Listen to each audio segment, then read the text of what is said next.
ایک اسپیک کے پر اسرار سفر کے ساتھیوں، السلام علیکم۔ امید ہے آپ سب خیریت سے ہوں گے۔ دوستو، آج پھر میں آپ کے لیے اپنی کہانیوں کے پٹارے سے اندھے قتل کی ایک پر اسرار کہانی لے کر حاضر ہوا ہوں۔ یہ کہانی آپ کے دل دلا دے گی کہ کیسے انسان اتنا ظالم و شفاق بھی ہو سکتا ہے۔ ہماری آج کی کہانی ایک ایسے پر اسرار اور خوفناک گھر کی ہے جس کا ماضی بہت ہی درد بھرا اور ہولناک ہے۔ آج سے تقریباً 109 سال پہلے اس گھر میں جو خون کی ہولی کھیلی گئی، اس کے بارے میں سن کر ایک عام نرم دل انسان تڑپ اٹھتا ہے۔ یہ گھر امریکہ کی ایک اسٹیٹ لووا کی ویلسکا سٹی میں موجود ہے۔ اس گھر کو دا ایکس مرڈر ہاؤس کہا جاتا ہے۔ یہ گھر 1912 میں موہر فیملی کی ملکیت تھا۔ اس گھر میں جوزیا موہر، اس کی بیوی سہارا اور ان کے 4 بچے رہا کرتے تھے۔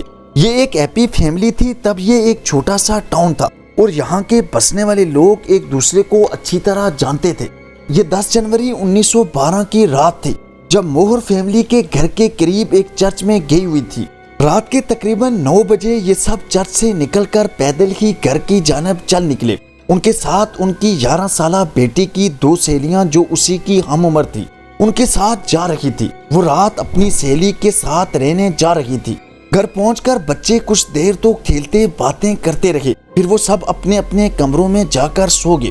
رات کو جب گھر کے تمام لوگ گہری نیند میں سو چکے تھے، تب کوئی شخص ان کے گھر میں چپکے سے داخل ہو گیا اور سب سے پہلے جوزیا اور اس کی بیوی سارا کے کمرے کا رخ کیا۔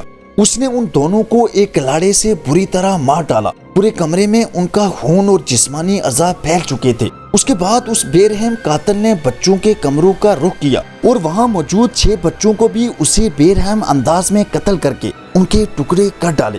یہ خون کی ہولی کھیلنے کے بعد وہ درندہ نما شخص کچن میں گیا اور اس نے ایک برتن میں ہاتھ دھو کر اپنے لیے کھانا بنا کر کھایا۔ پھر وہ بنا کچھ چرائے وہاں سے چلا گیا، یعنی وہ صرف وہاں اس خاندان کا خاتمہ کرنے آیا تھا۔ اس کی بے رحمی کا شکار 2 مہمان بچیاں بھی ہو گئی۔ موہر فیملی کے ساتھ اس شخص نے اتنا ظالمانہ سلوک کیوں کیا؟ کیوں کلاڑے سے ان کے ٹکڑے کاٹ ڈالے؟ اس بات کا جواب کسی کے پاس نہیں تھا، نہ آج تک مل سکا۔ اگلی صبح ہمسائے میں رہنے والی ایک عورت ماریا نے محسوس کیا کہ صبح کے 7 بجے کے باوجود موہر فیملی کے گھر پر ایک غیر معمولی خاموشی چھائی ہوئی ہے۔ جو گھر ہمیشہ بچوں کی کلکاریوں سے گونجتا رہتا تھا، آج بے تحاشا خاموش تھا۔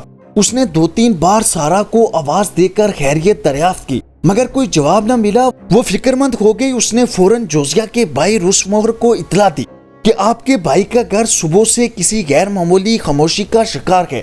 جوزیا کا بھائی فوراً لوکل پولیس کو ساتھ لے کر پہنچا اور انہوں نے مین دروازے کو توڑ ڈالا۔ اندر داخل ہونے کے بعد جو منظر نظر آیا، اس نے سب کو چکرا کر رکھ دیا کہ آخر کس نے اتنی بے رحمی کے ساتھ اس کے بھائی کے پورے خاندان کو کاٹ ڈالا ہے۔ پولیس کئی سالوں سے اس کیس کی انویسٹیگیشن کرتی رہی، مگر کوئی ایسا سراغ نہ ملا جو انہیں اس قاتل تک لے جاتا۔ اندھے قتل کا وہ مجرم کبھی پکڑا نہ جا سکا۔ اس واقعے کے بعد پورا ٹاؤن خوف میں ڈوب گیا۔ کوئی شخص بھول کر بھی رات کو باہر نہ نکلتا تھا، نہ ہی اس گھر کے قریب جاتا۔ اس گھر کو دا ایکس مرڈر ہاؤس کہنا شروع کر دیا گیا۔ اگلے 100 سال تک اس گھر کے مالک بدلتے رہے، مگر کوئی بھی زیادہ عرصے تک یہاں نہ ٹکتا تھا۔ ہر شخص ایک ہی بات کہتا کہ ان کو اس گھر سے لوگوں کے چلنے پھرنے کا احساس ہوتا ہے۔ رات کے وقت بچوں کے چیخنے چلانے کی آوازیں آتی تھی، جیسے کوئی انہیں ذبح کر رہا ہو۔ اس گھر میں کوئی نہیں رہ پایا کیونکہ کوئی اندیکھی قوت سب کو ڈراتی تھی۔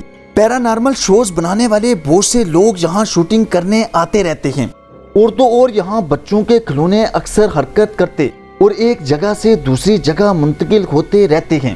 2014 میں ایک شخص نے اس گھر میں پوری رات گزارنے کا دعویٰ کیا اور اندر چلا گیا۔ صبح ہونے پر جب وہ باہر نہ آیا تو اندر جا کر چیک کرنے پر وہ مردہ حالت میں فرش پر پڑا ہوا ملا۔ یہ بات پورے امریکہ میں پھیل گئی۔ آج اس گھر کو دیکھنے کے لیے ٹکٹ لینی پڑتی ہے، اور اگر کوئی یہاں رہنا چاہے تو اس شرط کے ساتھ کمرہ ملتا ہے کہ اس کے ساتھ ہونے والے کسی بھی حادثے کی ذمہ دار انتظامیہ نہیں ہوگی۔ یہاں کمرہ لینے کی فیس $400 ہے۔ دوستو، آپ کو ہماری آج کی یہ پر اسرار کہانی کیسی لگی؟